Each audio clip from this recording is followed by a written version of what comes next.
General, handa akong isuko ang mga bangko ng yuan at libo-libong ektarya ng matabang lupain. Pati na ang buong mansyon sa Licheng upang ay abuloy sa mansyon ng Yinyang. Humihiling lamang na payagan ako ng general na sumapi sa hukbo at magbantay sa mansyon ng Yinyang upang puksain ang mga rebelde at lipulin ang mga tulisan. Ako ang may ganap na kapangyarihang magpasya sa mga ari-arian ng pamilya Yuan. Ang 83 miyembro ng pamilya Yuan ay patay na lahat at nailibing na. Ngayon, ako na lamang ang natitira. Kaya ako lang ang tanging makakapagpasya. Sino sa iyo si Yuan Chengdu?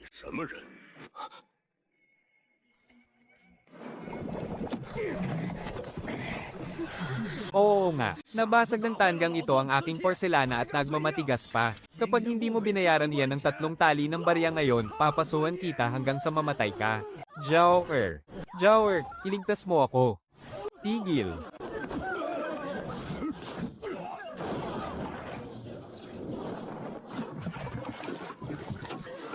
Inay, huwag kang matakot. Narito ang iyong anak, walang sino mang makakasaling sa iyo.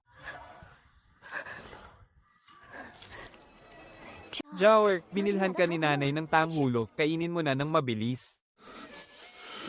Kalahating araw ang nakalipas. Nangako pa siya sa akin sa loob ng bahay, na hindi siya lalabas o pakalat-kalat.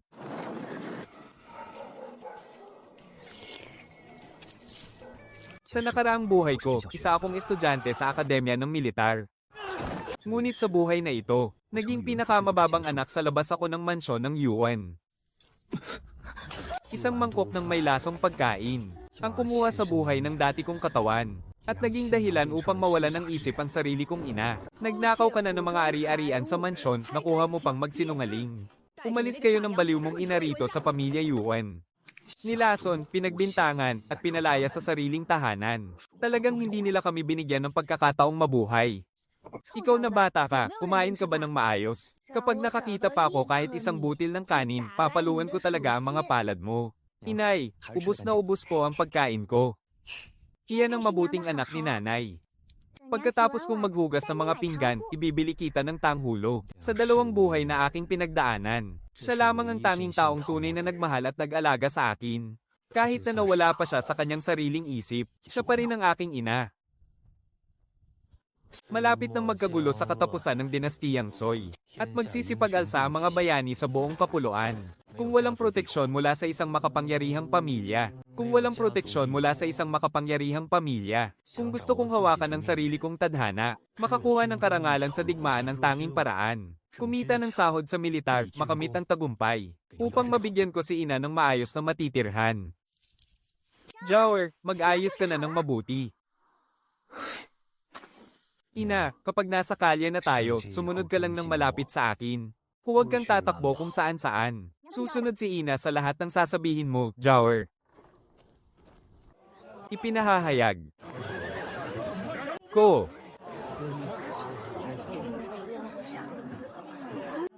Ina. Dito ka lang muna maghintay sa akin.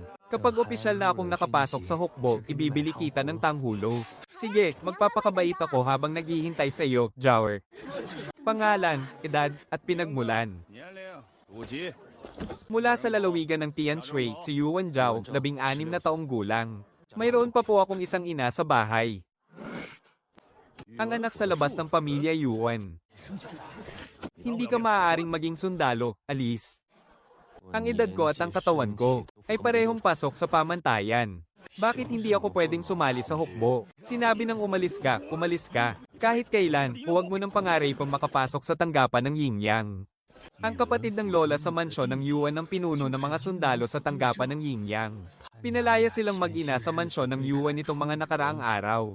Nabalitaan ko pang nalasan daw sila. Dahil hinaharangan siya ni Pinunong Chi, paano pa siya makakasali sa hukbo? Kahit pala ang tanggapan ng recruitment, ay kontrolado rin ng mga tauhan niya. Walang kwentang basura. Hanggat nandyan si Pinunong Chi, hindi ka na makakaahon sa buong buhay mo. Kung lalaban ako ngayon, madadami lang si ina. Kung ayaw akong pasamayan ni Chi sa hukbo rito, pupunta ako sa Taiyuan. Hindi kayang abutin ng kamay ni Chi ang kapangyarihan ni Li Yuan. Maghihintay si ina kay Jower. Hindi tatakbo si ina kung saan-saan. Tanghulo. Ang asim-tamis na tanghulo. Ibibili ko si Jower ng tanghulo. Aray.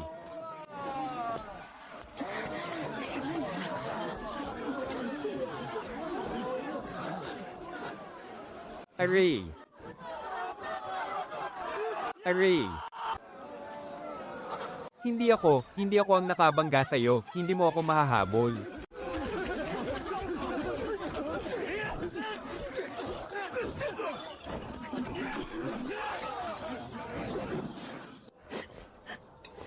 Hindi ako.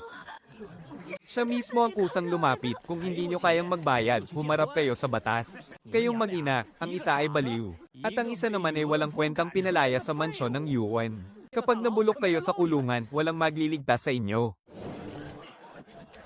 Tinanggihan nila ang pagsasundalo ko. Kakaalis ko pa lang sa opisina ng recruitment. At agad namang sinet up si Ina.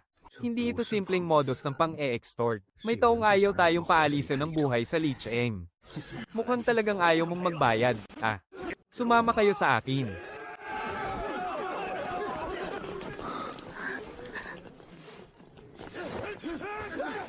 Ina, tumayo ka sa likod ko. Jower, napakarami nila. Sa nakaraang buhay ko, sa tambak ng mga bangkay ako nagsanay. Kulang pa ang dami nila para talunin ako.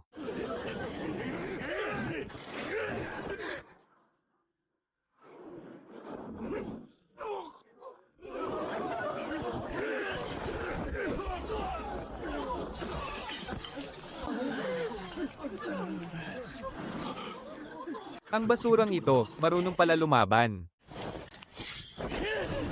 Dahil nang ahas silang gumamit ng kutsilyo, tiyak na galing sila kay Chishi. Gusto talaga nila akong patayin. Naku naman. Sa gitna ng sikat ng araw. Dahil nabigo ang modus nyo, gagamit na kayo ng kutsilyo para pumatay. Wala na ba talagang batas dito? Gagamit talaga sila ng kutsilyo. Anong kaguluhan ito? Nakikipag-away kayo sa gitna ng daan, tapos may gana pa kayong sumigaw tungkol sa batas.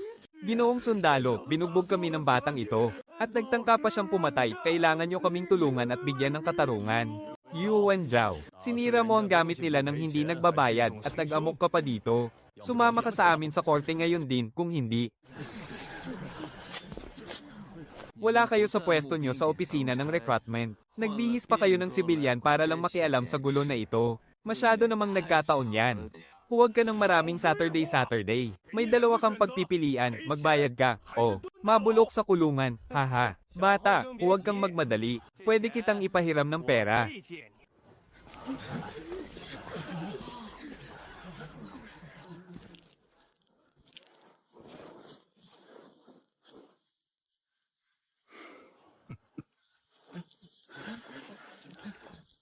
Bata, huwag mo nang subukang lumaban kung dehado ka. Ako si Li Yuanwei ng bangko ng Li. At dahil nakikita kong mabuti kang anak, bibigyan kita ng pagkakataon. Ano naman ang mga kondisyon sa paghiram? Alang-alang sa pamilya Yuan. Hindi ko na nga sisingilin sa iyo ang mataas na interes. Gumawa tayo ng kasulatan. Bayaran mo lang ang 5 guan sa loob ng 3 araw. At kapag hindi ka nakabayad sa loob ng 3 araw, kung hindi ka makabayad, kusang loob kang magtatrabaho sa pamilya Li para pambayad utang. Siyempre, kapag bumalik na ang ama mo at handa kanyang tabyusan ng pera, maaari din naman.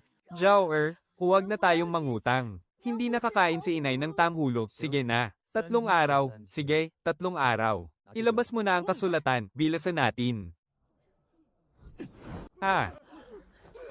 Nangangahas ka bang saktan ako? At bakit hindi?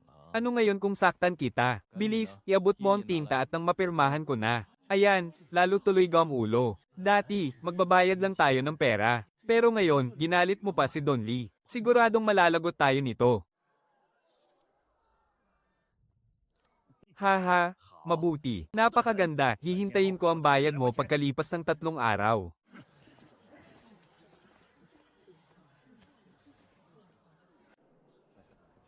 ₱5 ng pera. Dito, kumain ka rin ng matamis. 3 araw na palugit. Kahit napilit nila akong ginigipit, at gusto nilang sumuko ako. Sasabay na lang ako sa laro nilang ito. Makakahanap din ako ng paraan para malusutan ito. Kung pag-uusapan naman ang bayang ito ng Licheng. Ang pinakasikat na usap-usapan ngayon ay walang iba kundi ang barkong kayamanan sa pantalan ng Jishui. Napakagaling talaga ng dula ni Ginoong Chin. Ang mga tiket sa unahan ay umabot na sa 2,000 bawat isa. Siya nga naman, nabalitaan kong pati ang mga mayayaman at makapangyarihan ay talagang naglalakbay pa sakay ng barko para lang makinig. Napakahirap makabili ng tiket. Lumang mga awit lang naman ang kinakanta nila. Paano pa kaya kung may bago silang dula, tiyak na mas dudumugin yan. Ginoong Chin ba? Ayan, may paraan na pala para kumita ng pera. Inay, manatili lang po kayo rito sa bahay. Huwag po kayong lalabas o lalagalag kung saan-saan. Aalis lang muna si Jower saglit, pagbalik ko ay bibilhan kita ng matamis na kakanin, ha? Makikinig si Inay, Jower, bumalik ka agad, ha? Sa panahong ito, ang kwento ni Diane Lo ay nananatili pa ring isang alamat ng bayan. Wala pang nabubuong maayos na script noon. Medyo binago ko ang bersyong ipapasa sa mga susunod na henerasyon. At ginawa kong liriko ng kanta. Sadyang kamalasan na lang kung hindi pa nito maantig si Boss Chin.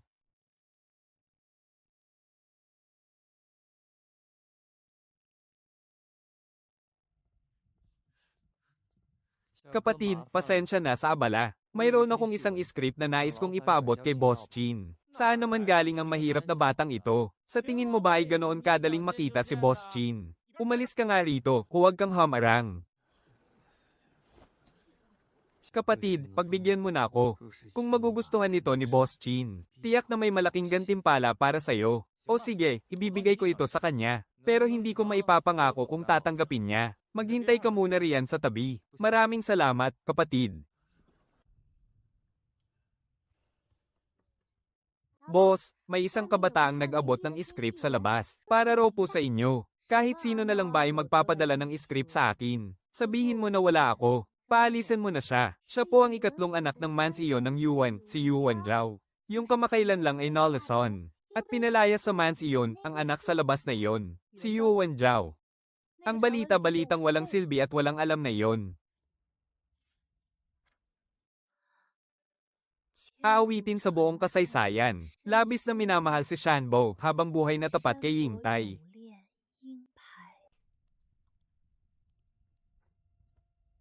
Bakit kalahati lang ang kasunod nito? Ate Chin, napakaantig naman ang kwentong ito. Bakit hindi niya ito tinapos? Sige, papasukin mo siya. Gusto kong makita kung ang Yuan Zhao na ito ay talaga nga bang walang silbi tulad ng sa mga usap-usapan. Opo. Ikaw ba si Yuan Zhao? Ang kalahating bahagi ng Liangzhu na ito, ikaw ba ang nagsulat? Opo, Boss Chin. Isinulat ko po ito batay sa lumang kwento. Sabihin mo, bakit mo itinago ang kalahati nito? Ano ba ang gusto mo? 10 buwan. Para sa buong kwento ng huling bahagi, kasama na ang pagsasaayos at pag-insayo ng dula. Ako na mismo ang mag-aayos ng lahat para sa inyo. Ang lakas ng loob mo. Kalahating bahagi lang ng script na gawa mo pang humingi ng napakalaking halaga. Mga tauhan, kalad ka rin ninyo siya palabas. Sige na, kalad ka rin ninyo. Alis, alis. Ang lakas ng loob mong manggancho rito sa Honglo. Hindi mo ba alam kung anong klaseng lugar ito? Grabe, hindi man lang lumaban o pumalag. Napakainit naman ang ulo ng babaeng ito. Sandali.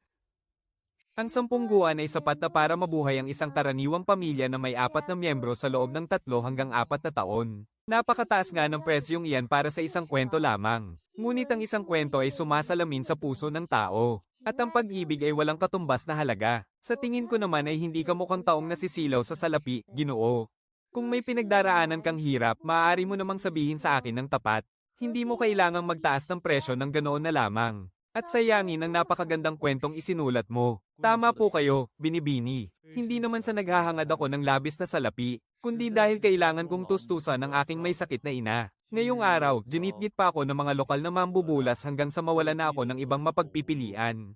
Kaya napilitan akong gawin ang desperadong hakbang na ito. Ako po ay anak sa labas ng pamilya Yuan. Ngunit nilason at pinagbintangan ako ng aking madrasta. Pinaratangan niya akong magnanakaw at pinalaya sa aming tahanan. Dahil sa kawalan ng pag-asa, naisipan kong ibenta ang aking kwento para lang magkaroon ng paraang mabuhay. Naging mapusok at padalos-dalos po ang aking ikinilos. Pasensya na sa panggugulo ko ngayong araw. Mauuna na po ako. Teka. 5 guan. Bibilhin ko ang kwento mo. 9 guan. Kalad ka rin ninyo siya palabas.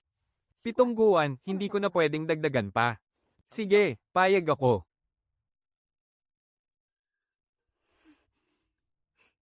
Nasaan ang natitirang bahagi ng kwento? Maayos na ang lahat, bayad na at nakuha ko na ang kwento.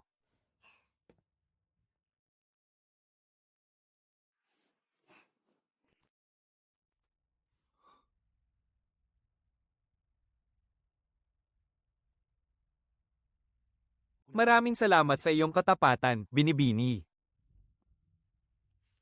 Mahusay ka, kaibigan ah. Mukhang nakuha mo ang pabor ng aming among si Chin.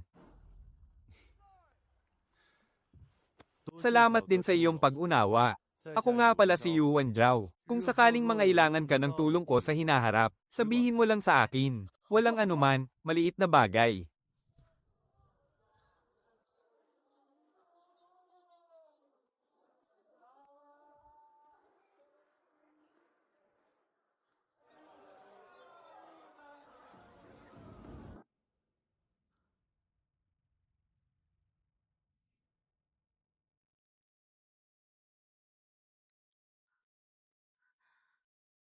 Bakit?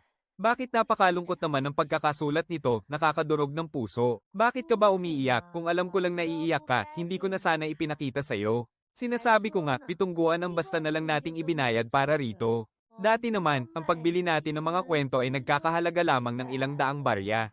Hindi ka man lang ba natatakot na maloko? Ang ganitong kwento, hindi lang 10 pirasong pilak ang halaga. Sulit pa nga kahit 100. Lalo pat sa pangalan pa lang ng angka ng yuan. Handa akong magbayad kahit 100 pirasong pilak. Napakatuso mo talaga. Akala siguro ng batang yon, nakalamang siya ng husto. Binibini, naimbestigahan ko na po ang lahat. Ang ama ni Yuan Zhao ay si Yuan Xiao. Naapo ni Yuan Luo mula sa Beizhou. Kung tutuusin, may taglay siyang dugo ng Maharlika mula sa nakaraang dinastiya.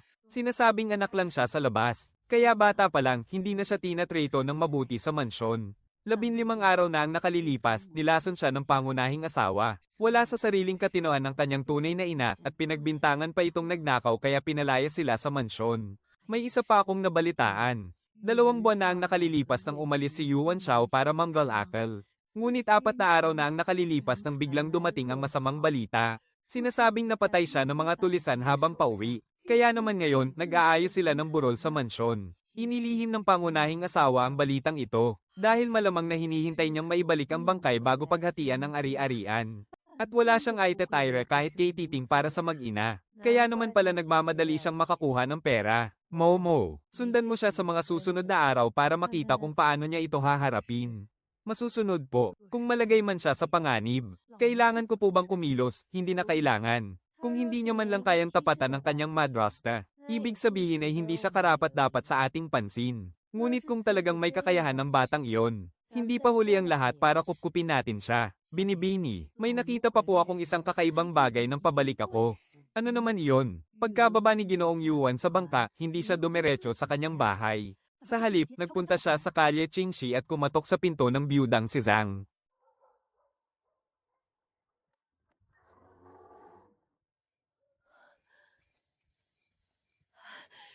Zhao nakabalik ka na pala. Inay, tingnan mo, may binili akong magandang bagay. Candy, napakaraming candy. Napakatamis. Zhao galing ito sa biyudang si Zhang ng baryo Qingxi. Noong pumunta tayo sa templo ng Chenghuang para mag-alay ng insenso at may nakasagupa tayong mababangis na hayop. Ang asawa niya ang nagligtas sa atin. Tinuruan pa niya ako noon kung paano gumamit ng pana at mangaso. Ngayong wala na siya, nag-iwan ako ng kaunting pera bilang pagtanaw ng utang na loob. May amoy at lasang sunog itong asukal na pula. Magaspang din ang pakiramdam sa bibig. Pero kung gagawin nating puting-puti na parang niebe ang asukal, 3 hanggang 5 beses ang itatamis nito. Ang 2 yun mula sa pulang daong ng kayamanan, ay handa palang bumili nito sa magandang halaga. Kapag nakagawa na tayo ng puting asukal at naipalit ito sa pilak, sapat na yun para sa ating paglalakbay. Paitaas sa Hilaga, papuntang Jinyang. Doon ay nagre-recruit ng mga mahuhusay na tao ang duke ng Tang na si Li Yuan para mag-ipon ng kanyang puwersa. Ang 14 na taong gulang na si Li Shimen. Ito na ang tamang panahon para magpakitang gilas siya. Kahit ano pang sabihin mo, Jower. Jower, bakit mo nilalagyan ng abo ang niluluto mong asukal? Sayang naman ang mga gamit. Inay, huwag po kayong mag-alala. Mamaya-maya lang, ipapakita ko sa inyo kung paano ito magiging asukal na kasing puti ng nyebe. Kasing puti ng nyebe.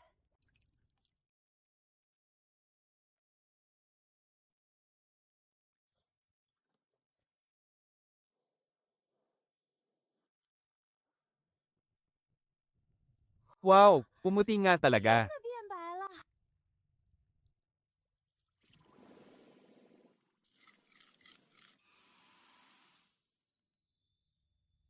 Nagawa natin.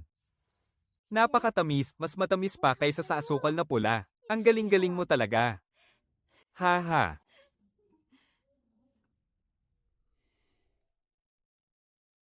Ang pag-aasikaso sa mga bagay ay tungkol din sa pakikitungo sa tao. Ito ang tunay na lasa ng tahanan.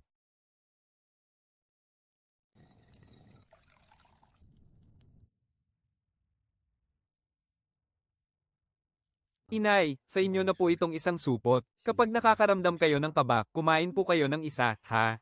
Ang bait-bait talaga ng aking Jower. Buksan mo ang pinto, Yuan. Akala mo ba matatakasan mo ang utang mo sa pagtatago? Buksan mo to. Ang bilis naman nilang makarating.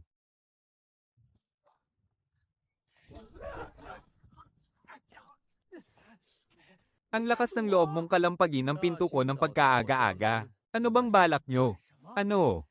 Nang utang ka kay Ginoong Lee tapos ngayon ayaw mo ng bayaran. Sinasabi ko sa'yo, hinding-hindi mangyayari yan. Ang utang ko kay Ginoong Lee ay walang kinalaman sa'yo para manghimasok ka. Kapag gumawa ka pa ng gulo rito sa bahay ko, huwag mo akong sisihin sa magagawa ko sa'yo. Aba, ang tapang mo naman, ah. Natural lang na magbayad ka kapag may utang ka. Ano ngayon, mananakit ka pa ba? Sinasabi ko sa'yo, Yuan Zhao, kapag wala kang nailabas na pera ngayon, sumunod ka na lang sa akin ng kusa. Magpatala ka sa rehistro ng mga tagapagsilbi ng pamilyang Lee, at maging alipin sa bawat henerasyon. Pati ang mga kawal ay dinala nyo pa rito. Halatang determinado ang pamilyang Lee na pabagsakin ako. Pero pasensya na, mabibigo lang kayo.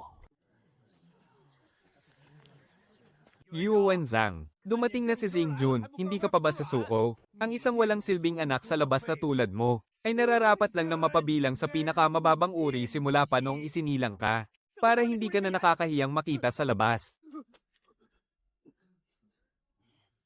Anong tinitingin-tingin mo dyan? Likas lamang na magbayad ang may utang. Kung wala kang pera ngayon, sumunod ka na lang ng kusa sa mansyon ng pamilyang Lee, at maging isang magsasaka habang buhay, Yuan Zhang. Nasa kamay ko ang kasunduang nakasulat sa itim at puti, hindi ka makakatakas. Kung wala kang pera, sumama ka sa akin. Hindi ka naman mawawala ng makakain doon. Umalis kayo, huwag ninyong hawakan ng aking anak. Wala talagang silbi. Takot pa kayo sa isang baliw na babae. Kilos na, bilis. Umalis kayo, sinong nagsabing wala akong pera? 5,000 barya, walang kulang kahit 1 sentimo. Hindi magiging ganoon kadaling makuha ang pera. Ha ha ha ha ha. Huwag kayong sumigaw, pera natin ito. Huwag nyo nang sabihing pera nyo yan.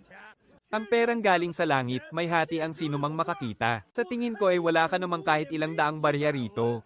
Pero nagmamayabang ka pa rito na mayaman ka. Ang saya nyo sigurong mang-agaw, no? Alam nyo ba na sa batas ng Dakilang Ye, kung anong parusa sa mga nagsasama-sama para mang-agaw ng pera? Ayon sa batas ng Dakilang Ye, ang sama-samang pag-agaw ng pera ay parurusahan bilang krimen ng pagnanakaw. At ang pinuno nito, gaano man kalaki o kaliit ang halaga, ay hahatulan ng kamatayan sa pamamagitan ng pagbitay o pagpugot ng ulo. Ang mga kasabwat naman, depende sa bigat ng kasalanan, ay ipapatapon sa malalayong lugar o papatayin. At ang sinumang makasakit habang nagnanakaw, walang pagkakaiba kung pinuno o kasabwat ay papatawan ng mas mabigat na parusa. At ang may malalang kasalanan ay pupugutan agad, habang ang may mas magaan na kasalanan ay ipapatapon sa layong 3,000 li. Sino ang mag-aakalang ang walang silbing taong tumanggap ng suhol mula sa ikalawang sangay ng pamilya Lee? Ay kabisadong kabisado at kayang-kayang bigkasin ng eksakto ang mga batas. Mga ginoong kawal, napakalakas ng loob ninyong pasukin ang aking tahanan kasama ang ganito aming tao ngayon. Sinusulsulan niyo ba ang mga taong bayan na nakawan kaming mag-ina? Kapag umabot ito sa gobernador, sa tingin niyo ba mapoprotektahan niyo pa ang inyong mga trabaho? Sumusobra ka naman. Kaming magkapatid ay nagpapatrolya lang sa kalye at nagkataong dumaan dito. Nang makita naming nagkakagulo ang mga tao rito, kaya lumapit kami para panatilihin ang kaayusan. Wala kaming kaunting balak na sulsulan silang magnakaw. Tigil, sino pa ang maglalakas loob na pumulot ng kahit isang barya? Ay dadalhin ko agad sa hukuman. At parurusahan para sa kasong pagnanakaw.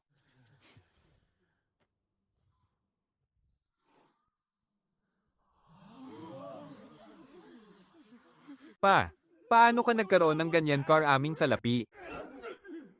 Subukan mo pang gumalaw. At ikaw ang una naming aarestuhin para umako sa kasalanang ito. Nakikiusap ako sa inyong dalawa na maging saksi, na ang 5 banga ng baryang ito ay ang aking pambayad utang kay Don Lee. Walang problema, madali kaming kausap. Sapat at kumpleto ang 5 banga ng barya na ito. Don Lee, ilabas mo na ang katibayan ng utang.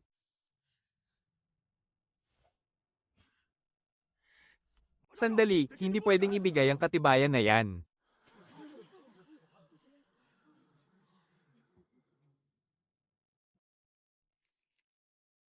Akala mo ba ganoon kadaling magbayad ng utang? Gusto kong malaman. Saan galing ang perang iyan? Hindi ko yan ninakaw o inagaw, malinis ang pinanggalingan yan. At kailan pa naging pakialam mo? Makinig kayong lahat, pinalayas lang siya sa mansiyon dahil anak sa labas siya. Kasama ang kanyang baliw na ina. Noong mga nakaraang araw, umaasa lang sila sa tulong at limos ng mga kapitbahay. Paano siya makakakuha ng 5 banga ng barya sa loob lang ng ilang araw? Kung hindi yan ninakaw, siguradong galing yan sa panloloko. Mga ginoong kawal, bata pa lang ay makatina ang kamay ng batang ito. Baka nga may nagawa siyang malaking krimen. Dapat niyo siyang arestuhin agad at dalhin sa hukuman para imbestigahan. Baka sakaling mabigyan pa kayo ng parangal dahil dito. Yuan Zhao, sumama ka sa amin. Ipaliwanag mo ng malinaw kung saan galing ang perang iyan. Wang Mazi, subukan mo pang mag-imbento ng kwento. Punitin ko yung bibig mo. Bakit? Tinamaan ka ba sa mga sinabi ko? Sa tingin ko nga, baka binayaran ka ng kung sinong puta para makasama ka. Kung may ganyang kagandang trabaho, bakit hindi mo ako irekomenda? Ha ha ha ha. Sino ka ba sa akala mo, Tanjina? May gana ka pang saktan ako. Dilatin mo yung mga mata mong parang aso at tingnan mong mabuti. Ako si Zhang San, isang kargador sa ilalim ni Boss Chin ng barko ng Red Pavilion. Kung may lakas ng loob ka, sa akin mo subukan. Si Yuan Zhao ay sumulat din ng dula para sa aming Boss Chin 3 araw na ang nakalipas. Humanga si Boss Chin sa talento niya kaya binigyan siya ng 7 banga ng salapi bilang gantimpala. At nagawa mo pa siyang gawa ng masamang kwento. Kapag narinig ko pa ulit na sinisiraan ng marumi mong bibig ang barko ng Red Pavilion. Mismo akong babali sa mga binti mo at itatapon kita sa tubig para aipakin sa mga isda. Hindi na po, patawad po. Kasalanan ko po, nabulag lang ako. Puro kalokohan lang po ang mga sinabi ko. Nagkamali po ako, luluhod po ako at hihingi ng tawad sa inyo. HMP, kapatid na Yuan. Lumabas lang ako ngayon para mamili ng mga kailangan. At nagkataon lang na dumaan dito nang walang balak mang abala. Pero hindi ko akalaing maririnig ko ang hayop na ito na pinagchichismisan ka. At talagang hindi ito matatanggap ng aming Red Pavilion. Maraming salamat sa tulong mo, kapatid na Wang. Kung hindi dahil sa iyo, baka nagkaproblema pa ako sa mga masasamang taong ito. Walang anuman yun. Ang mga taong ganyang mapang-api, nararapat lang naturuan ng leksyon. Kung may manggugulo pa sa iyo sa susunod, pumunta ka lang sa pantalan at hanapin mo ako doon. Bayad na ang lahat ng utang ko. Sira na rin ang kasulatan ng utang. Mula ngayon, kapag may nang-ahas pang manggulo sa bahay ko, tikman ninyo ang bagsik ng aking kamao. Oo po. Bayad na po ang lahat, wala na tayong atraso sa isa't isa. Pasensya na po, Ginoong Yuan, kung may nagawa kaming mali. Aalis na po kami ngayon din.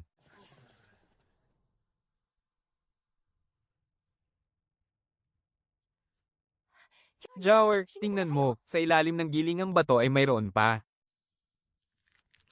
Kapatid na Yuan, may isang bagay na sa tingin ko ay hindi mo pa nalalaman. Ang iyong ama, si Yuan Xiao, 4 na araw na ang nakalipas, nakasagupa niya ang mga bandido sa kanyang pag-uwi. Ligtas naman ang kanyang labi. At kasalukuyan ng nag-aayos ng lamayan sa mansyon, halos mawala na sila ng boses sa labis na pag-iyak. Dadalhin na ang kanyang labi roon pagkalipas ng 2 araw. At sa araw na iyon na ang tamang oras para paghatian ninyo ang ari-arian ng pamilya.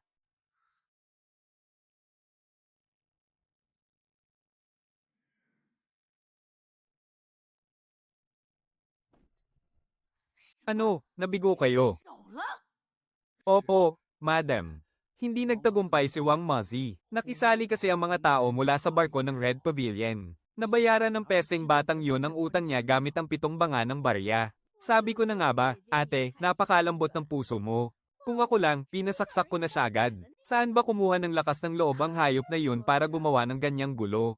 Kapag hindi ka nagdesisyon agad, lalo lang tayong mapapahamak. Isang hamak na anak sa labas na wala namang kahit isang cosing. Paano siya nakasampas sa barkong kayamanan? Saan ba talaga nanggaling ang perang yan? Ang napakahusay nating patibong. Paano yun nalusutan ng hayop na yun? Madam, nabalitaan ko pong sumulat siya ng $1 at inihandog ito kay Boss Chin ng barkong kayamanan. Kaya binigyan siya ng 7 banga ng barya bilang gantimpala. Ang walang silbing anak sa labas na yun, may ganoon palang talento. Oh, tingnan mo, sabi ko na sa'yo eh. Masyado kang maawin, ate. Ilang araw pa lang ang nakakalipas. Pero nakahanap na agad ng malakas na kapit ang salot na yun sa barkong kayamanan.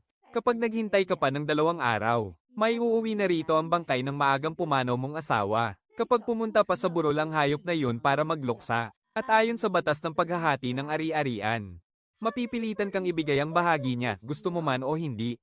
At saka, ang kalyeng pinanggako mong ibibigay sa kapatid kong si Kiyuan. Hindi mo pwedeng bawiin yun, ate. Umaasa lang siya sa negosyong yun para mabuhay. Mayor Domo, ihanda mo ang mga tauhan. Kikilos tayo ngayong gabi. Gusto kong mamatay ang hayop na yun. Sabihan mo si Wang Mazi na dalian at ayusin ang trabaho. Kahit magkano pa ang magastos, walang problema. Kapag pumalpak siya, ilunod siya sa ilog G para aipakin sa mga isda. Masusunod po, madam. Aayusin ko na po agad. Jower, tingnan mo, ang daming pera. Nanay, gusto mo bang kumain ng karne? Karne, kakain ng karne. Ngayong araw, ipagluluto kita ng humba, inay. Napakabango at napakatamis nito. Gusto kong sumama kay Jower na bumili ng karne. Malayo po ang palengke. Dito ka na lang muna sa bahay at magpakabait, inay. Sandali lang po ako, babalik din ako agad. Oh, heto ang asukal na tinaire ko para sa'yo. Makinig ka kay nanay, Jower. Umuwi ka agad, ha? Ay trangka mong mabuti ang pinto ng bakuran. Kahit sino ang dumating, huwag na huwag mong bubuksan.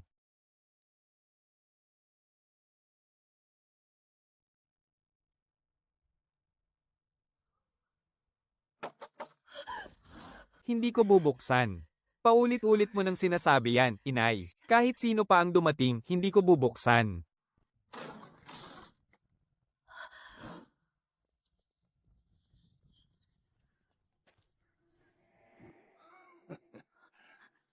Sino kayo? Nasaan si Jower?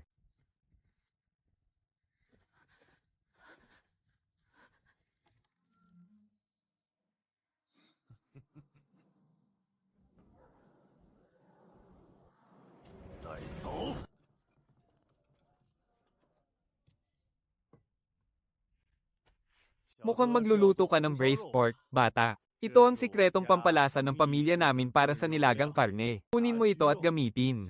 Basta bumalik ka na lang sa susunod para tangkilikin ang paninda ko. Maraming salamat po.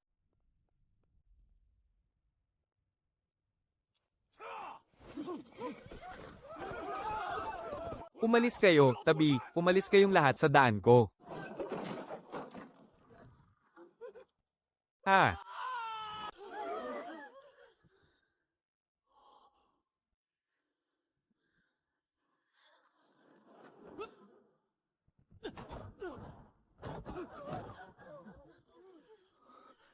Ayos ka lang ba? Ayos lang ako. Maraming salamat sa pagliligtas sa akin. Mabuti naman kung ganoon. Maraming salamat sa iyo. Ako ang may-ari ng tindahan ng tela ng Suji. Maaari ko bang malaman ang iyong kagalang-galang na pangalan? Huwag na po kayong mahiya, Yuan ang apelyido ko. Ang pangalan ko ay Zhao. Nagkataon lang na napadaan ako rito. Huwag na po kayong mahiya, may-ari. Hindi sapat ang salitang salamat para sa napakalaking tulong mo, Yuan. Ipapakuha ko sa aking tauhan ang ilang magagandang kalidad ng tela. Kailangan mo itong tanggapin. Kung ganoon, sa makalawa ay isasama ko rito ang aking ina. Para maipagpatahi siya ng bagong kasuotan. Huwag kang mag-alala para sa kasuotan ni Ginang Leo. Tiyak na gagamit ako ng pinakamagandang klase ng tela. At ang mananahin natin ang pinakamagaling dito sa buong bayan natin.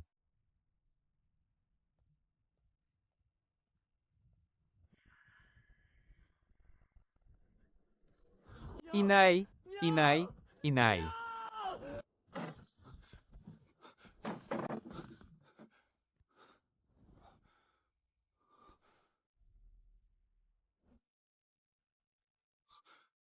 May mga taong pilit na pumasok.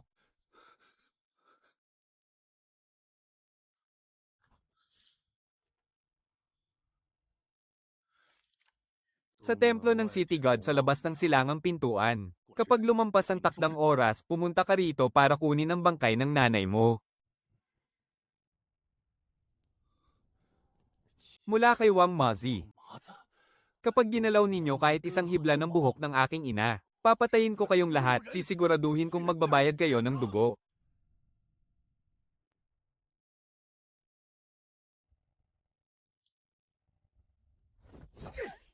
Ha ha ha.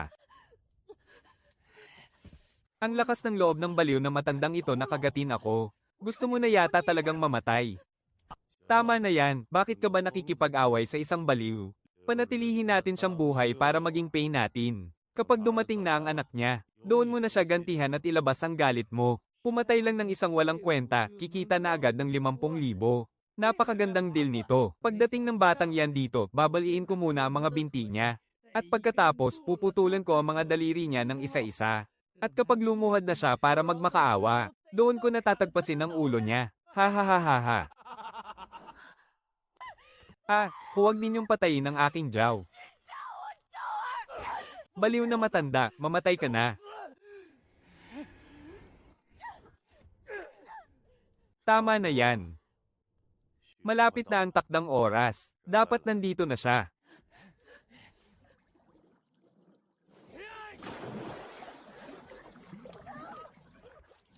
Hindi ganoon kadaling mamatay. Dalhin niyo siya sa likod ng kurtina, iwanan siyang may kaunting hininga pa. Para pagdating ng anak niya, dahan-dahan natin siyang pahihirapan sa harap mismo nito. Kuya Muzzy, baka naman natakot na ang batang yan at hindi na pupunta, HMPH. Sikat siya bilang isang napakabait na anak. Ngayong binihag natin ang ina niya, kahit gumapang siya, pupunta at pupunta siya rito. Dahil ginalit niya si Seni Orachi, siguradong mamatay siya ngayon.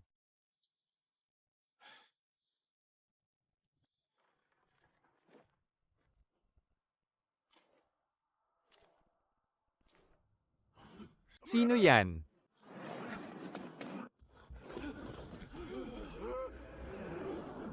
Oh, oh. Oh, oh.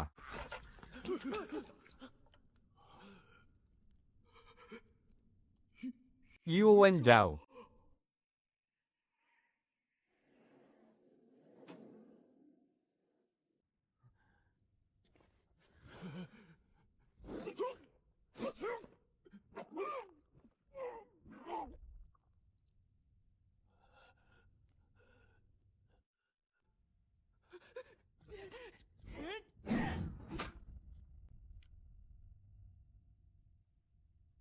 Sapat na ang pambubugbog nyo.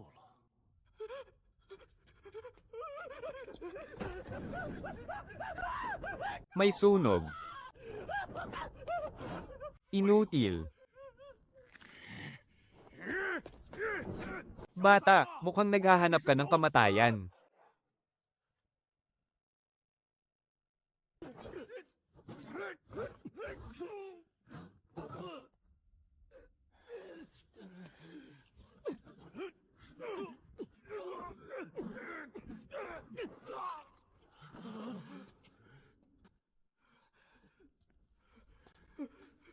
Huwag kang lalapit sa akin. Huwag kang lalapit.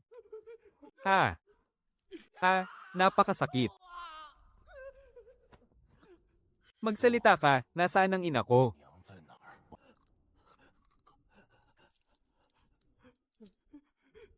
Nandoon sa likod. Sa likod ng kurtina. Mamatay ka na, salot.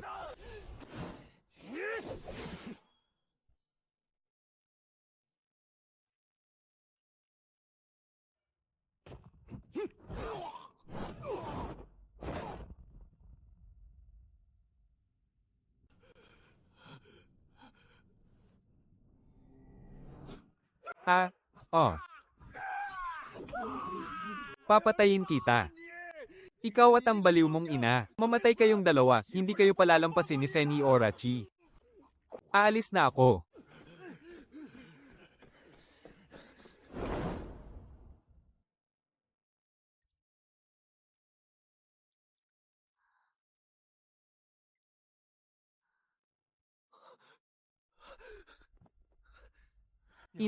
Ina, gumising po kayo. Patawad po, nahuli ang anak nyo. Zhao. Nandito ka na.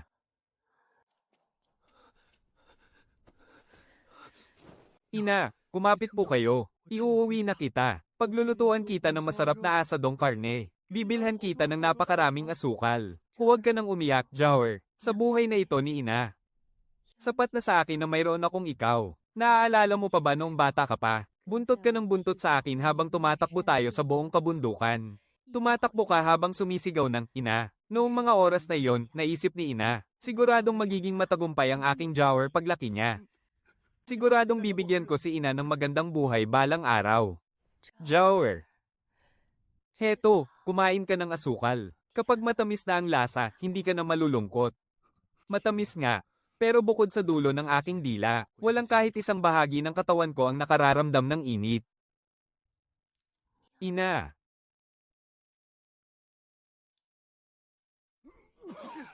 Mabuti ngang namatay na siya, ang baliw na matandang iyon, dapat lang mamatay ng maaga. Hoy, munting hayop, huwag kang masyadong magmayabang. May araw ka rin.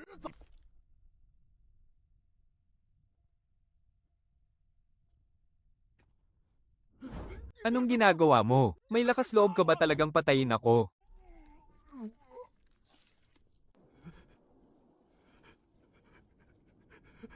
Huwag mo akong patayin. Hindi ako ang pumatay sa ina mo. Wala akong ginawa, wala talaga. Huwag kang lalapit sa akin. Sinong nag-utos sa inyo? Si Wang Mazi. Binayaran niya kami para gawin ito. Wala akong ibang alam. Ang tinatanong ko, sino ang nagbayad sa inyo? Si Madam Chi. Ang punong may bahay ng ikapitong henerasyon ng Mansyong Yuan. Inutusan niya ang Mayor Domo na hanapin si Wang Mazi para patayin ka sa labas ng lungsod. Sabi niya huwag mag-iiwan ng buhay at ang pagdukot sa ina mo ay ideya rin ni Wang Mazi. Sabi niya dahil mapagmahal ka sa magulang, siguradong pupunta ka rito. Kung gayon, alam mo pala ang lahat. Anong silbi kung hahayaan pa kitang mabuhay?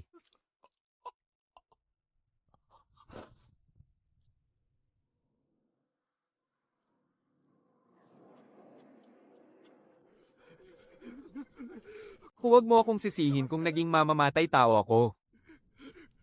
Kuya Zhao, Lolo Zhao. Nagkakamali ako, alam ko nang nagkamali ako. Pinilit lang ako ng kamag-anak ko. Siya ang nag-utos sa akin na gawin ang lahat ng ito. Hindi ko man lang hinawakan ng nanay mo kahit isang daliri. May pera ako, ibibigay ko sa'yo lahat. Pakiusap, kawan mo ako. Sising-sisi na talaga ako. Pangako, hindi ko na talaga gagawin to muli.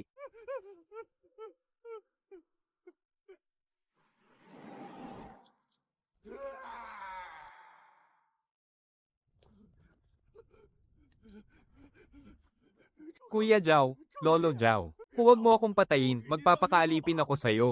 Kakahol ako na parang aso, bububuksan ko rin ang aking bibig.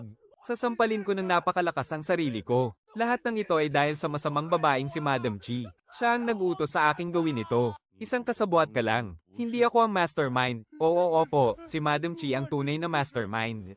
Natatakot siyang makihati ka sa mga ari-arian, kaya gusto niyang solohin ang lahat ng pera at yaman. Ipapamana niya ang mga lupain at tindahan sa dalawa niyang paboritong anak. Wala talaga akong kinalaman sa lahat ng ito. Tama. Si Madam Chi ang tunay na may sala. Dapat siyang mamatay. Dapat mamatay ang buo niyang pamilya. Pati na rin sina Chi Jun at Chi Ji. Kahit hindi nila ako patayin, darating din ang araw na ako mismo ang pupunta sa kanila para tapusin sila. Sila ang pumili ng landas na ito.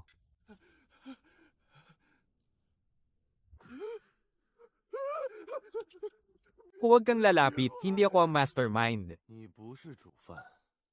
Hindi kita pahihirapan. Ang pagpatay sa aking ina ay isang kasalanan kailanman ay hindi ko mapapatawad.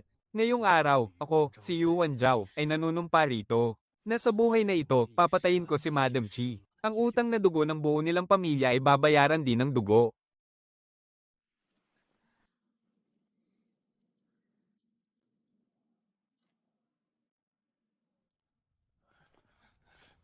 May kakaibang tunog sa templo ng Chenghuang. Sino naman ang pupunta sa sirang lugar na ito sa ganitong oras ng gabi? Sila yung kaninang umaga, ang dalawang kawal. Kung papatayin ko ang tatlong maton, may paraan pa para maayos ang lahat. Pero kapag pinatay ko ang mga alagad ng batas, tutugisin ako ng buong bayan ng Licheng. Sa oras na yun, wala na akong magagawa kundi ang maging tulisan. At mawawalan na ng pag-asa ang paghihiganti ko. Inay, patawarin niyo ako. Pasensya na po at kailangan niyo munang manatili rito ng ilang araw. Sa loob ng 3 araw, jijibain ko ang buong mansyon ng mga Yuan.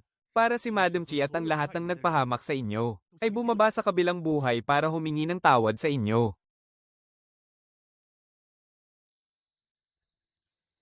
Napakawalang kwentang trabaho talaga. Walang napalang kita kaninang umaga tapos nasangkot pa tayo sa gulo. Sinabi mo pa, mukhang hindi naman mahina o walang kwenta ang Yuan Zhao na yon. Mas kabisado pa ang batas kaysa sa mismong opisyal. Pumasok na tayo para tingnan ng mabilis, tapos babalik na tayo sa bayan. Oh, multo. Oh, magandang gabi, mga Ginoo. Gabi na, bakit napadpad pa kayo rito sa templo sa bundok? O baka naman may katagpo kayong kasintahan dito para magpalipas ng gabi?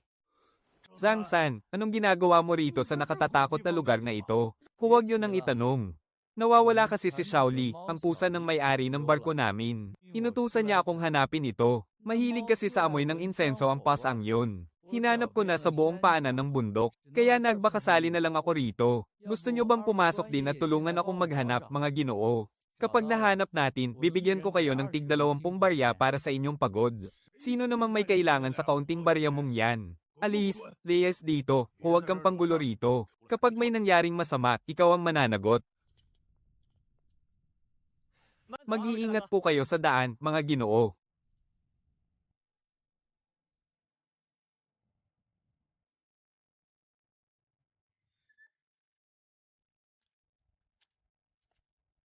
Bilis, napakalaki naman ng braso na ito. Ang daming dugo. Mahihirapan tayong linisin ito.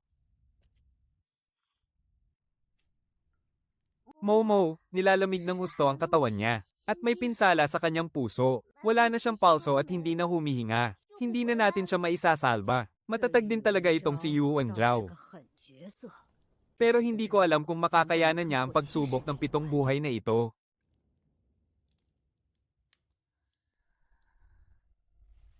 Momo, lumubog na ang matinding lamig sa katawan niya. May pinsala sa kanyang puso. At wala na siyang hininga at palso. Ililigtas ba natin siya o hindi?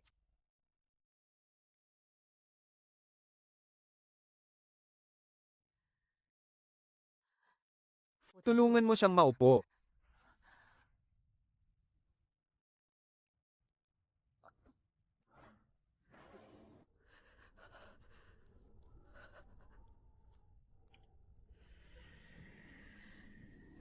Ha ha ha.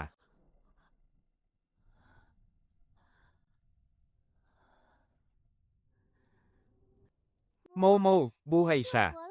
Hindi ganoon kadali yun. May natitira pang ang lason sa kanyang katawan. Tapos nabugbog pa siya at natakot ng husto. At nabasa pa ang buong katawan niya sa malamig na tubig. Sinabayan pa ng biglang lamig ng panahon. Ang lamig ay naging lason na pumasok sa kanyang mga ugat. Nawasak at nagkapirasong-piraso na ang kanyang puso. Hindi na siya mabubuhay. Paano nangyaring ganoon?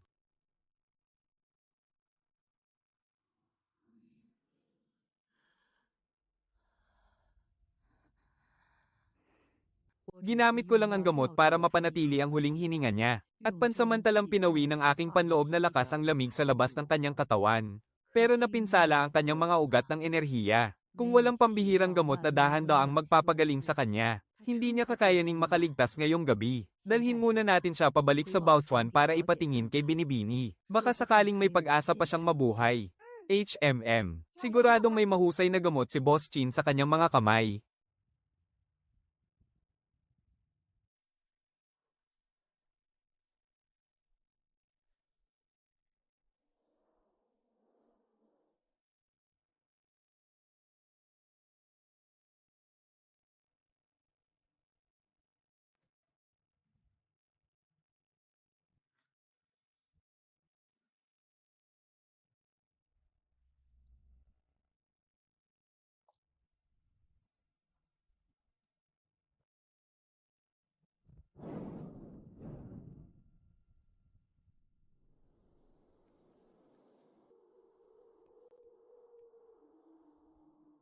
Bukas, kapag nahanap ng mga kawal ang bangkay sa templo ng tagapangalaga, ako agad ang paghihinalaan nila. Ang pinakamahalagang dapat gawin ngayon ay ang tuluyang ilayo ang aking sarili sa nangyaring ito. Ang aking ina ay nilunod ng buhay ng pamilyaan. Napakasama talaga ng kanilang mga puso. Ang pagkidnap nila sa aking ina bilang paghihiganti ay maaari nilang gamiting motibo.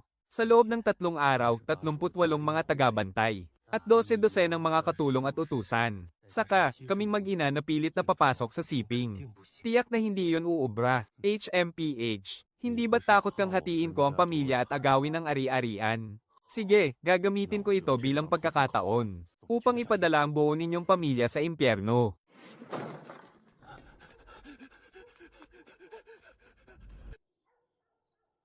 Buksan ninyo ang pinto, parang awa ninyo, buksan ninyo ang pinto. Nawawala ang aking ina. May nakakita ba sa aking ina?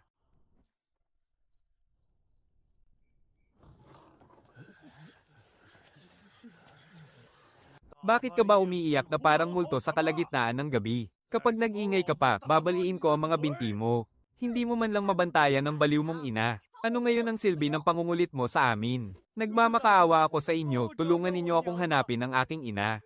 Hindi siya basta-basta aalis ng mag-isa. Nagmamakaawa ako sa inyo.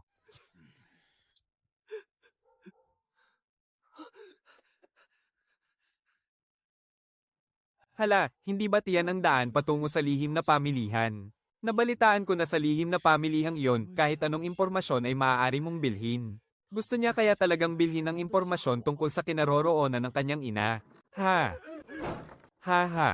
Parang sinasabi niya na may hindi nakakaalam sa atin, na may sabuwatan ng mga tulisan sa labas ng lungsod at ang grupong Huya.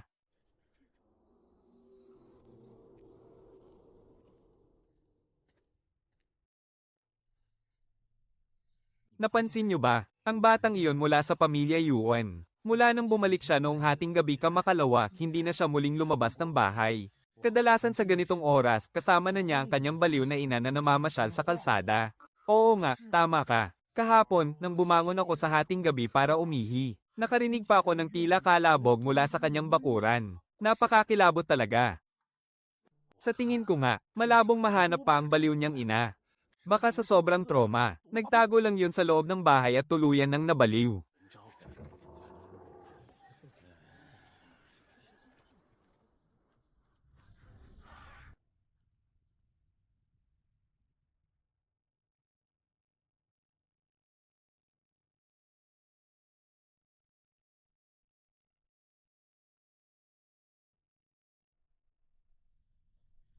Kaya mula nung bumalik siya galing sa black market, doon lang siya nagtago sa sirang bakuran na yon at hindi na muling lumabas. Nang pumunta roon si Binibini matapos nating linisin ang labas ng templo, upang iligtas siya bago nagmadaling magtungo sa eskinita. Nakabalik na pala siya galing sa black market. Mula noon, nagkulong na siya sa loob ng bahay. At wala man lang kahit anong balita o paramdam sa kanya. Sa rami ng kanyang nilakbay sa nakalipas na mga taon, marami na siyang nakilalang mga anak ng mararangal na pamilya, at mga matatalinong kabataan na kay Rami na parang agos ng ilog. Pero wala pang kahit sino na katulad ni Yuan Zhao.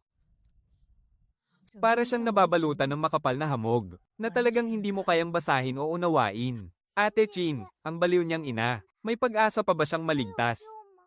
Nagawa siyang panatilihing buhay ni Inang Chin gamit ang gamot, pero hindi pa tuluyang nawawala ang natitirang lason sa kanyang katawan. Napinsala ang kanyang puso, at pumasok na ang malamig na kamandag sa kanyang mga ugat ng lakas. Napakasama ng kanyang kalagayan. Napakalupit naman nila. Mula sa isang maayos na tao, ay ginawa nilang ganyan. Kung ang ama ko lang ang narito, sisiguraduhin niyang mamamatay sila ng kalunos-lunos. Talagang sumobra na sila. Pero kung narito lang ang kuya mo, hindi ka rin niya hahayaang makialam sa mga bagay na ito.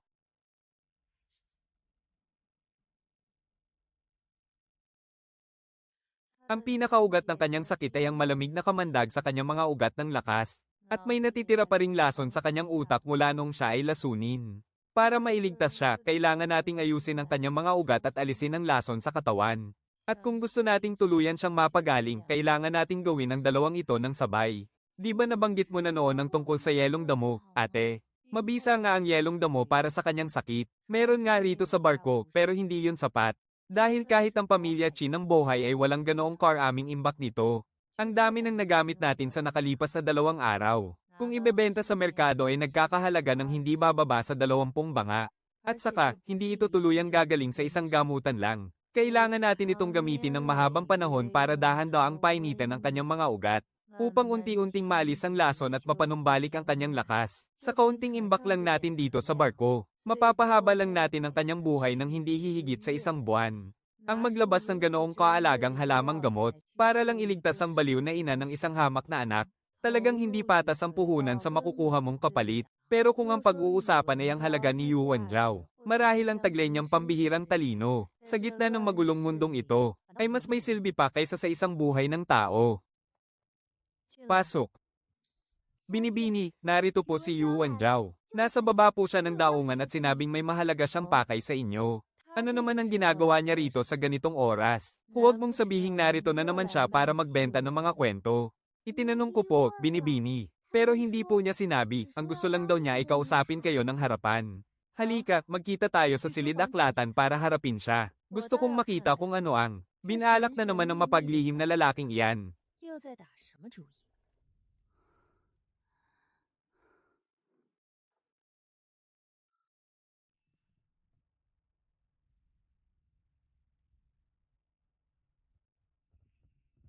Napakadalang na bisita naman ito. Noong nakaraang araw, kumita ka ng 7,000 barya sa pagbebenta ng kwento. Nagustuhan mo ba ang tamis ng kita? Anong kwento naman ang dala mo ngayon? Gusto mo ba uling kumita ng malaki sa akin?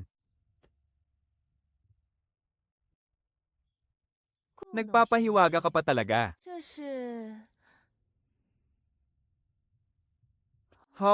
Anong klaseng asukal ito? Bakit kulay puti ito? Ang puting asukal na ito ay 5 beses na mas matamis kaysa sa pulang asukal. At walang kahit kay-titing na pait ng sunog na lasa. Napakaganda naman yata ng mga sinasabi mo. Tikman ko nga kung totoo.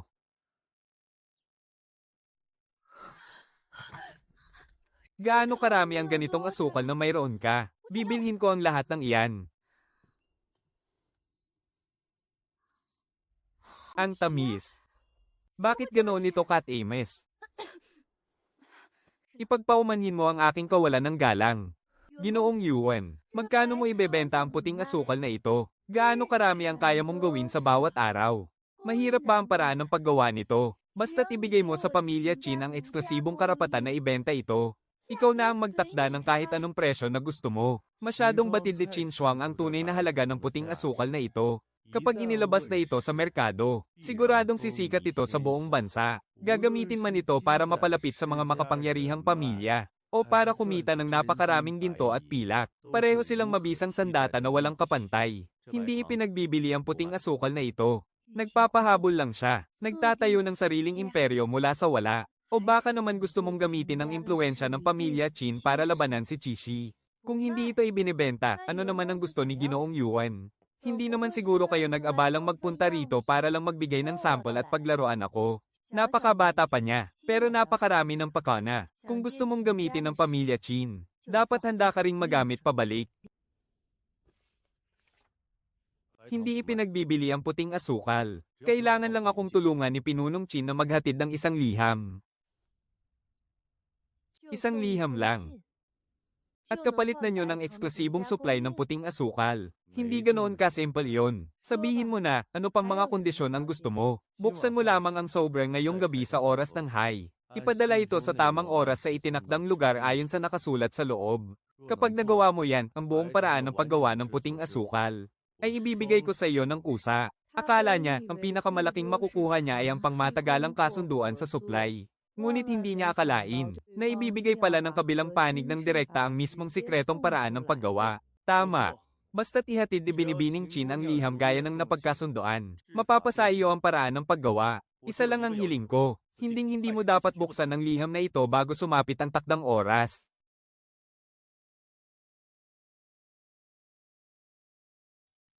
Alam mo ba kung anong mangyayari kapag kumalat sa merkado ang paraan ng paggawa ng puting asukal na ito?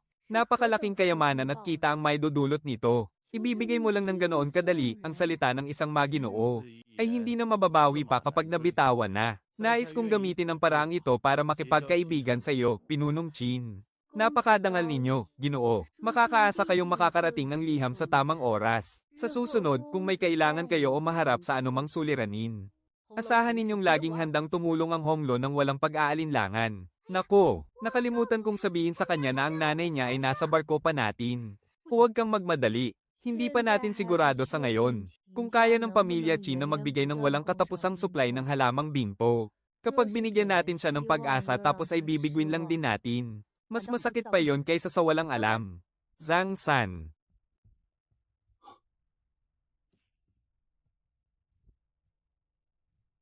Kumilos na tayo agad. Ibiyahe mo ito araw at gabi at ihatid mismo sa kamay ng pamilya Chin sa Bohai. Huwag ka nang magsalita pa. Umalik kagad pagkahatid mo. Masusunod.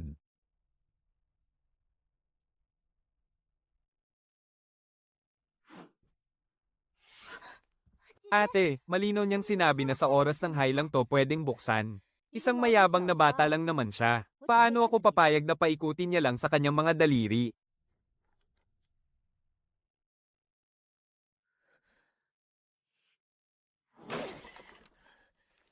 Ang Yuan Zhao na to. Ano ba talaga ang binabalak niya? Ha ha ha. Naghahanap ng buhay sa bingit ng kamatayan. Napaka-interesante. Momo, pasensya na at kailangan mo na namang bumiyahe. Sundan mo si Yuan Zhao. Iulat mo sa akin ang bawat kilos niya. Masusunod. Paano kung malagay siya sa panganib? Dapat ba akong kumilos para tulungan siya? Iligtas mo ang buhay niya sa oras ng matinding panganib. Dahil kapag namatay siya, mawawala na ng tuluyan ang sikreto sa paggawa ng puting asukal. Kung magtatagumpay ang plano niya ngayong gabi, magkakaroon siya ng karapatang mapabilang sa listahan ng mga tutulungan ng Alyansang Heyo.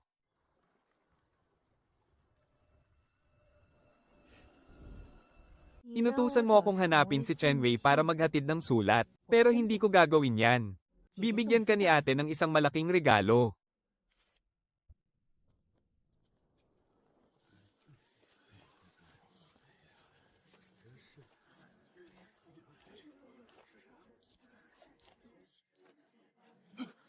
Bakit napunta rito ang walang silbing yan? Bilasin mo, sabihan mo ang Mayor Domo. Sandali, may burol sa loob ng mansyon. Bawal pumasok ang mga walang kinalaman.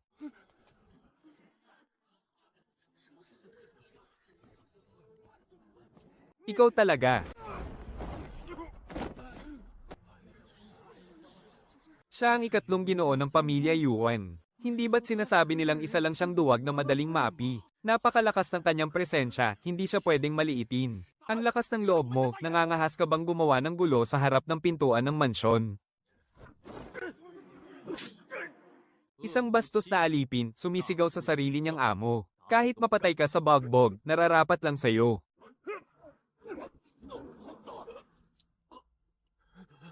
Tigil. Aba, nagre-rebelde ka na yata. Nagawa mo pang manakit sa mismong harap ng mansyon.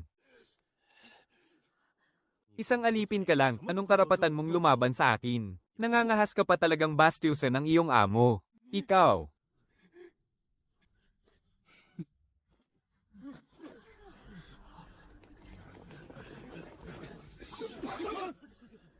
Lapastangan. Nangahas kang gumawa ng gulo rito sa mansyon ng Yuan, hulihin siya. Ang aking yumaong ama na si Yuan Shao ay ibinalik na sa mansyon. At ako, si Yuan Zhao, ang ikatlong anak ng pamilya Yuan, ay umuwi para magluksa. Magbantay sa kanyang burol at gampanan ang aking tungkulin bilang anak. Ito ay natural at nararapat lamang. Tingnan ko lang kung sinong bastos na alipin ang mangangahas na hamarang sa akin. Sino ang mangangahas na hamarang sa isang nagluluksang anak? Ang sino mang gumawa nito ay isang taksil na alipin. At papatayin ko siya rito mismo. Walang sino mang mangangahas na humangal. Kahit isang salita man lang.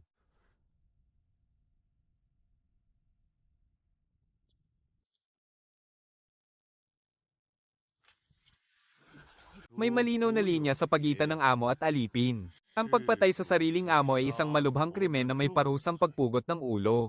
Walang sino man ang may lakas ng loob na harapin ang ganoong parusa. Huwag kang magmadali. Marami pang pagkakataon para makapaghiganti ka. Sana lang. Hindi ka maging walang silbi pagdating ng araw na iyon.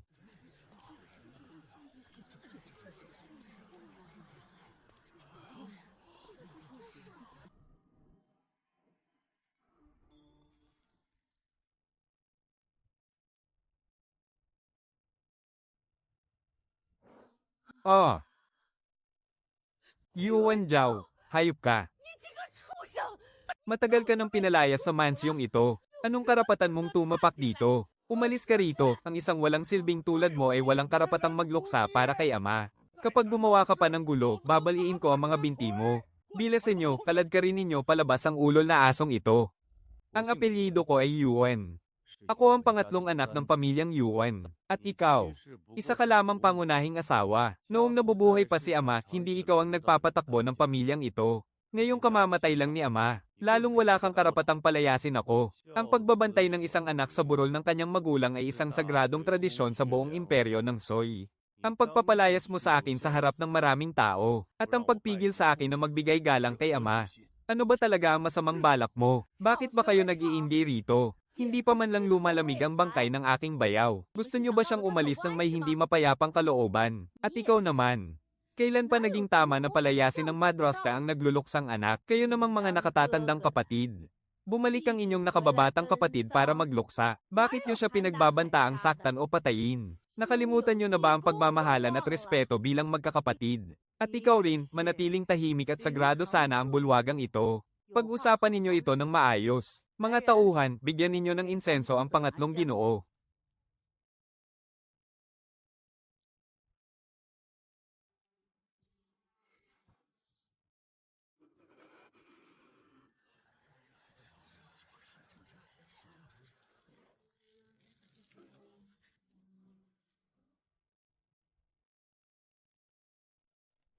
Ang munting hayop na ito, bakit bigla siyang naging ibang tao? Wala rin kahit anong balita mula kay Wang Mazi. Saan ba sa mundo napadpad ang taong iyon? Maging ang baliw niyang ina. Nawawala rin. Huwag kang mataranta. Kusa na siyang lumapit sa atin. Sa tingin mo ba ay hindi natin siya kayang patumbahin? Mayroon akong naisip na paraan. Bilis, sabihin mo, kapatid ko. Magpapatrolya si Chi Yuan sa buong lungsod ngayong gabi. Bago iyon, pupunta muna siya rito para makiramay. Siya kaya ang pinagkakatiwalaang tauhan ng pinuno ng hukbong militar sa Hilaga. May hawak siyang 50 sundalo sa ilalim niya. Kung siya ang kikilos, walang makatutunog. Pero kung si Chi Yuan ang magpapadungis ng kanyang kamay, hindi kaya ito makasira sa maganda niyang karera. Masyado talagang malambot ang puso mo, ate. Pagkalipas ng gabing ito, bigla na lang mawawala ang batang si Chu. Sino naman ang makakatuklas noon? Sino ang maghahihinala kay Chi Yuan at saka, hindi ba't nawala rin ng misteryoso ang baliw niyang ina? Pagdating ng oras, sisisihin natin siya sa pagnanakaw sa mansiyon. At sasabihing tumakas siya dahil sa takot na mahuli. Patay na siya kaya wala nang makakapagsalita. Napakahusay. Sige, susundin ko ang plano mo. Pauutusan ko agad ang katulong na magpadala ng liham kay Chi Yuan. Sabihan siyang dapat makarating siya bago maghating gabi. Huwag na siyang mag-atubili o magpabagal-bagal pa ngayon.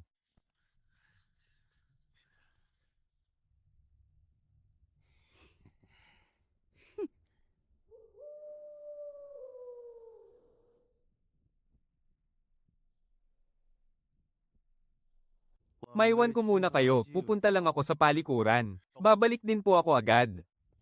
HMPH, ang mga tamad talaga, kung kailan may gagawin, doon pa naiihi at nadudumi. Umalis na tayo. Kapag dumating na si Chi Yuan, hinding-hindi ka na makakabalik pa. Hinding-hindi ka na makakabalik pa. Ang basura ay basura pa rin talaga. Kahit sa pagbabantay sa patay, hindi ka pa rin mapakali. Pagkatapos mong galitin ng Seniora, naglakas loob ka pang tumakbo rito sa likod bahay. Talagang naghahanap ka ng ikamamatay mo.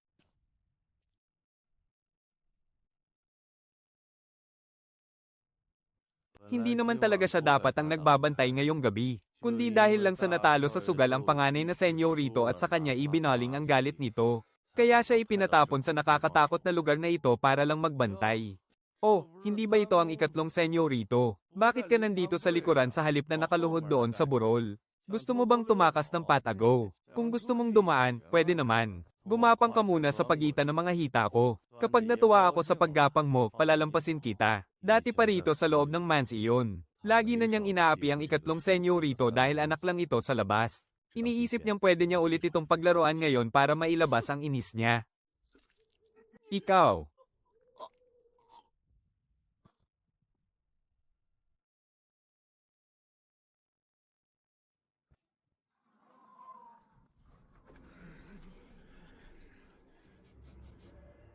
Haha, ang tindi ng amoy ng dugo. Talagang napakatapang mo, Senyorito Yuan. Papatay ako ng masamang alipin para ialay sa talam ko. Ipaubaya niyo na ang mga katulong at bantay ng mansyon kay Pinunong Chen. Mabuti pang iwanan niyo sa akin ang apat na nasa bulwagan ng patay. Gustong gusto ko ang ganyang kalupitan mo. Kapag natapos natin ang trabahong ito, pumili ka lang ng kahit anong yaman at kayamanan na gusto mo. At gagawin kitang anak-anakan ko. Maraming salamat sa inyong tiwala, Pinuno.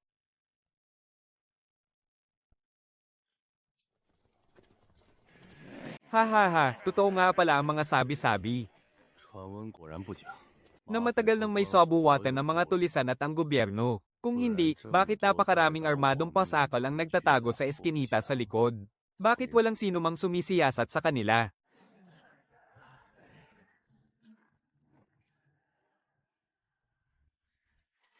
Hihihi. Matindi ka rin, bata. Saktong-sakto sa panlasa ko. Kapag natapos natin ang trabahong ito, pumili ka lang ng kahit anong yaman sa mansyon. At gagawin kitang anak-anakan ko. Maraming salamat sa inyong kabutihan, Pinuno.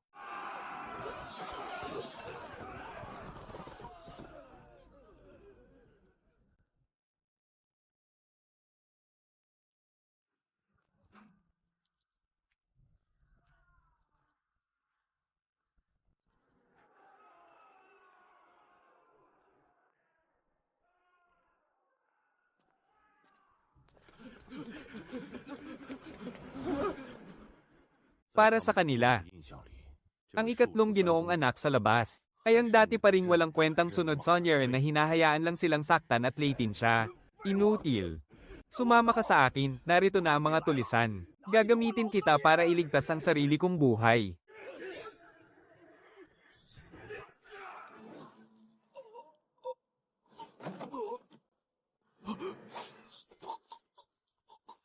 Hanggang sa mamatay sila, hindi nila maintindihan kung bakit si Gaiyang na dating nagpapapi lang, ay biglang naging isang nakakatakot na multong gustong kumuha ng kanilang buhay.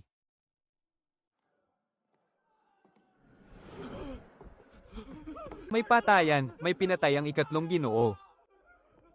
May patayan.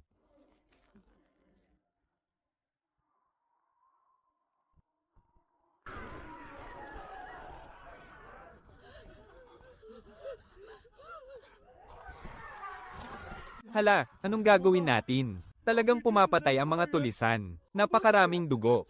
Bakit wala pa si Tito? Kapag hindi pa siya dumating, patay na tayong lahat. Ano bang kinatatakutan nyo? Pera lang naman ang habol ng mga tulisang iyan. Ibigay na lang natin sa kanila ang pera. Kapag nakuha na nila ang pera, tiyak na aalis din sila.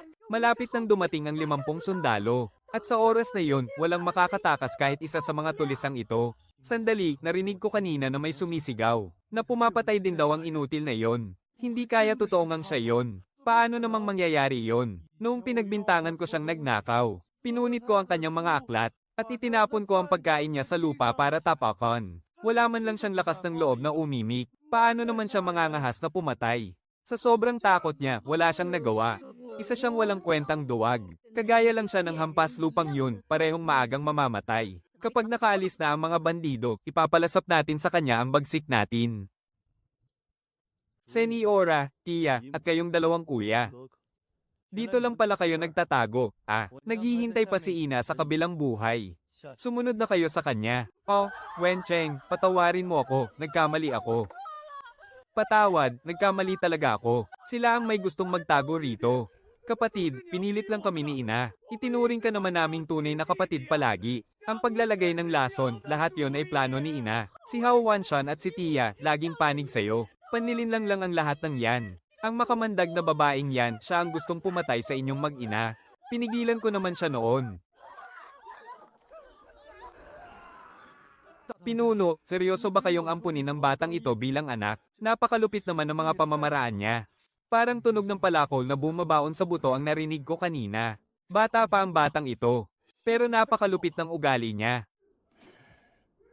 Ha ha ha, malupit ka mo. Iyan mismo ang gusto ko, ha ha ha. Gaya ko noong unang beses kong nilipol ang isang buong pamilya bilang si Chen Guizi. Mga mahigit 10 buhay lang ang nakuha ko. Pero ang batang ito, sa sandali ng pagpatay, hindi man lang kumurap ang mga mata.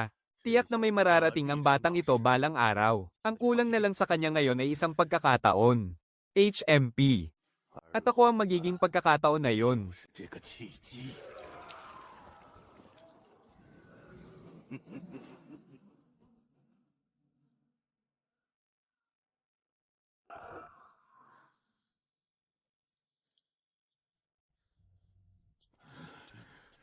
Pinuno.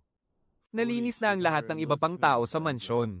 Malamang, kailangan pa ba yung itanong? Ako mismo ang gumawa niyan. Walang natirang buhay kahit isa. Mula ngayon, kapag sumama ka sa akin sa buong lupain ng Kisho, walang mangangahas na galawin ka. Ha ha ha ha. Maraming salamat, Pinuno.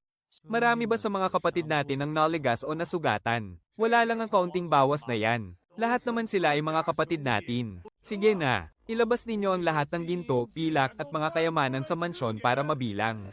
Ang isang batang musmos ay musmos pa rin talaga. Napakalupit nga ng puso niya. Sobrang tanga mo lang talaga. Ang lakas ng loob mong gamitin ako, si Chen Guizi, para pumatay ng iba. Sa buhay na ito, hinding-hindi ka makakatakas sa akin. Nakatadhana kang maubos ang buong pamilya mo. Maging masunurin ka na lang bilang sunod sa nyeren ko. Yuan Zhao, tapat din namang tao si Chen Guizi at may isang salita. Ikaw na ang magiging anak-anakan ko, si Chen Guizi. Mabuhay ang aming pinuno. Mabuhay ang aming pinuno. Ha ha ha ha.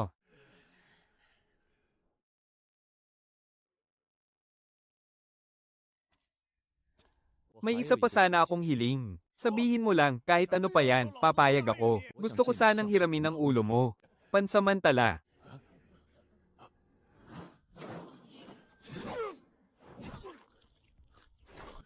Ha ha ha ha.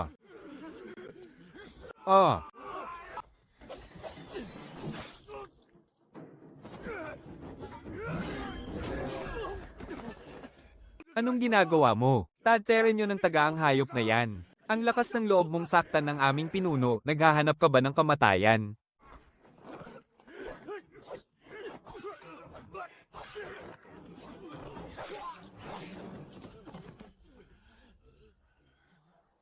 Anong klaseng demonyong kapangyarihan ito?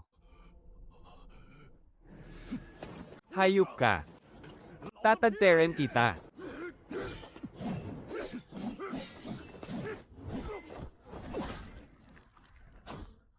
Arg.